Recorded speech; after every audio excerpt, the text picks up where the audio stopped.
Gunungan uang tunai setinggi dada manusia di ruangan Kejaksaan Agung pagi itu. Uang pecahan Rp100.000 disusun rapi membentuk pemandangan yang tak biasa, simbol nyata dari kembalinya keadilan kepada rakyat. Sorotan kamera, tatapan kagum, dan tepuk tangan menggema ketika angka fantastis itu disebut, Rp13.255.244.538.149.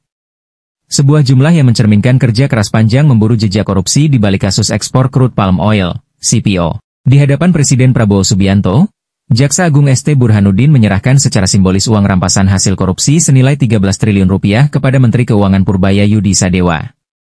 Meski yang tampak hanya Rp2,4 triliun dalam bentuk tunai, sisanya telah tercatat dalam sistem keuangan negara. Jumlah sebenarnya tidak bisa kami hadirkan seluruhnya karena keterbatasan tempat, ujar Burhanuddin sambil tersenyum, disambut tepuk tangan hangat para undangan. Momen ini bukan sekadar seremoni penyerahan uang. Ia menjadi lambang tekad pemerintah untuk menegakkan hukum tanpa pandang bulu. Presiden Prabowo bahkan menyebut penyerahan ini sebagai pertanda baik bagi masa depan bangsa, bahwa kerja keras dan kejujuran masih punya tempat di negeri ini. Ia menegaskan, dana sebesar itu dapat dimanfaatkan untuk kepentingan rakyat, seperti renovasi 8.000 sekolah di seluruh Indonesia.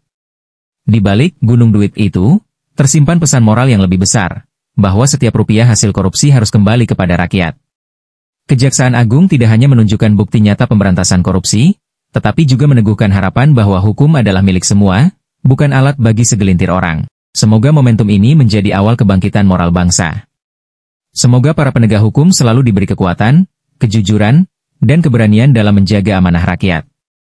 Dan semoga setiap langkah pemerintah senantiasa diridai Tuhan Yang Maha Esa, agar Indonesia terus tumbuh menjadi negeri yang adil, makmur, dan bebas dari korupsi. Amin. Baik, Bapak dan Ibu, selanjutnya marilah kita saksikan bersama prosesi penyerahan berita acara dan uang pengganti kerugian negara. Untuk itu, kami mengundang Jaksa Agung dan Menteri Keuangan untuk mengambil tempat.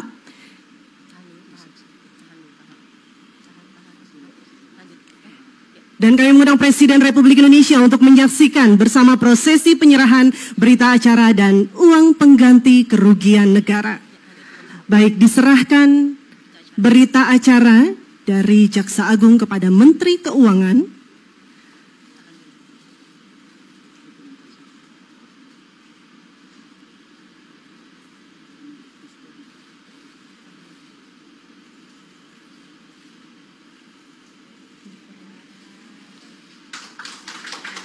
Selanjutnya, penyerahan uang pengganti kerugian negara sebesar Rp13.254.244.538.149. Boleh kita berikan tepuk tangan sekali lagi.